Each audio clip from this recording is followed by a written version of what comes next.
GOP officials caught talking racist, but their own truth indeed. Here it is. They're insignificant in my life. Yes. Really, they bring The old saying is, you know, What goes around goes around. it will. I told you it will. Yeah. I know where two big deep holes are if you ever need them. I got an excavator. These are like 3 dug. But the thing of it is, you know, We actually told the truth. I've known 2 or 3 hitmen that were very quiet guys Yeah. and would cut no mercy Yeah. in Louisiana because it was all mafia around Yeah. Louisiana. Oh, yeah. Yeah, but here's the reality. If the hair on his wife's head, Bruce Willingham's head, or any of those people that really were behind all that, if the hair on their head got touched by anybody, who would be the bad guys? Who Yeah. you blamed for? Yeah. I heard the other day said, I heard 10 or 12 people going to the sheriff. I said, let's get 20. They don't have a goddamn clue what they're getting into. Oh, yeah, Not this because day it's and all, age. it's but everybody. I'm gonna tell you something. If it was back in the day, when Alan Marshall take a damn blackjack, whoop their ass and throw them in the cell, I'd run for sheriff. Yeah. Well, it's not like that no more. I know. Take them down here on Mud Creek and hang them up with the damn rope. Yeah. But you can't And do the that. thing about it is, They got more rights than we got. That's how you feel, homie? Okay. Let's do it. Put them all up. You heard officials talk about killing people, terrorizing black folk, how many hitmen they actually know, and what they would prefer to do to black people overall. The officials come from Oklahoma, right? They were involved in the recording. You have Sheriff Kevin Clardy. You have District 2 Commissioner Mark Jennings. You have a sheriff's investigator, Alicia Manning, and jail administrator Larry Hendrix, not pictured. District 3 Commissioner Robert Beck, not pictured. Also is cited in the audio. The conversation occurred following a Board of Commissioners meeting on March 6th. Let me stop right here. What you just witnessed, what you just heard, is what we call systemic racism. It is systemic racism. It is embedded into the cultural normality of their operational dynamic. They are expressing their bias, yes, in a private conversation, but they have public responsibilities. Do you not believe that their internal private bias plays out in their external public execution of their job?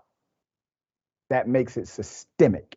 It is now codified inside of a system, a structure, a design that we pay for. So literally in this county, black people are paying for their own oppression by way of their taxpayer dollars. This is why it's important. Let's talk about other parts of the recording.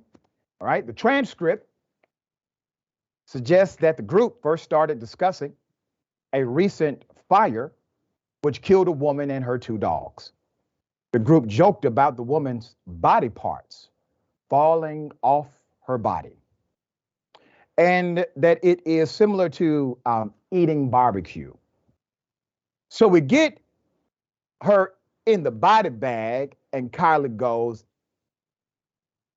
"You do know what we got to do, right?" Faith goes, "No, what?" He goes, "You got to preheat the oven, 350 degrees, leave her in there for 15 minutes, said Clardy." Everybody laughs. Let's put up the governor. He's a Republican, by the way. Okay? Oklahoma Governor Kevin Stitt is calling for these 4 McCurtain County officials to go, to resign immediately. Wasting no time in making this proclamation. He did not say, let me verify this or verify that. Let's wait for an investigation to be completed. He said in a statement, "I am both appalled and disheartened to hear the horrid comments made by officials in McCurtain County." Governor Kevin Stitt said in a statement Sunday, "There is simply no place for such hateful rhetoric in the state of Oklahoma, especially by those that serve to represent the community through their respective office. I will not stand idly by while this takes place," the governor said. Let's talk about threats against reporters. All right. This has become kind of a new thing since the era of Donald Trump. It is okay to threaten violence against those broadcast. I know I get my fair share of death threats daily. Here it is. The trio was supposedly frustrated with the Gazette-News, portraying the sheriff's office unfavorably in their reporting. Well, you don't say. Willingham and his father, Bruce Willingham, paper's publisher, have been advised to temporarily leave town. CNN affiliate KJRH reported.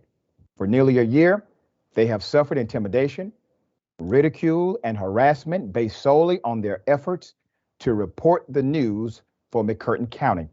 Kilpatrick Townsend, the law firm representing the Willingham family, told CNN in a statement, it is so bad for this family.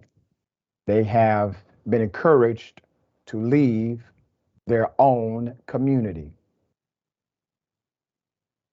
You heard what these individuals were saying among each other, how many hitmen they know.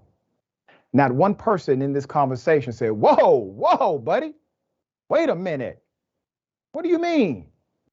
No, everybody was on the same page. Everybody was speaking the same language.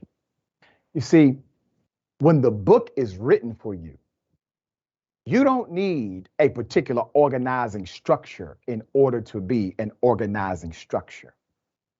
While they may not all go to the same Klan meeting, they all have the same ideology. And that makes it dangerous in itself. There's more. Let's go to the sheriff's office response. All right. The McCurtain County Sheriff's Office said in a statement Monday that there is an ongoing investigation into multiple significant violations of Oklahoma Security of Communications Act. Understand what they're saying. The violations they're talking about is the Oklahoma Security of Communication Acts, which makes it illegal to secretly record a conversation in which you are not involved and do not have consent of at least one of the involved parties. It also said the recording has yet to be duly authenticated or validated. The FBI will not confirm or deny if it was involved in the investigation. So what are they citing? So they have a law in Oklahoma that basically says one party consent, one individual in the conversation must consent that they know the conversation is being recorded. You can be the recording party and the consenting party. All right. As long as you are in the conversation, as long as your voice is heard, you're fine. All right. Completely okay. So the sheriff's office, they're not concerned about the fact that members of the government are talking about killing people or that they have intimate relationships with hitmen or that they would like to terrorize black folk in that community. They are concerned about a potential violation of the communications doctrine in the state statute. That is the high crime to them. That is what they're going to investigate. And that is what was in the statement. And that is their investigative focus. That they're simply sending a message to who they believe did the recording. That's what they're doing. And the person may get arrested. We don't know. But let me say this. If they have concluded that no one in the recording did it, that means, and I'm talking to the federal prosecutors for when you all do prosecute this case, that means that they had a conversation afterwards. All right?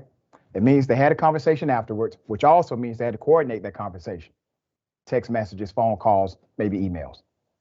All right. Hell of a thing. But guess what? You just witnessed the microcosm of the macrocosm of how it works behind the scenes in American political culture. That conversation is not abnormal around this country. It is simply abnormal that we get access to it. Sharon, thoughts on this case? Yeah, this recording and the person behind it is heroic, okay? Because what we're dealing with is a racist mafia here, and I don't think they were joking at all. If you joke about torturing black people or killing black and brown people, then that's what you support. That's actually who you are. Mm-hmm. Yeah, and listen, no jokes at all. I mean, they were as serious as can be. And obviously, they've had conversations like this before. That's the indication to me. That's probably why the person decided to record it.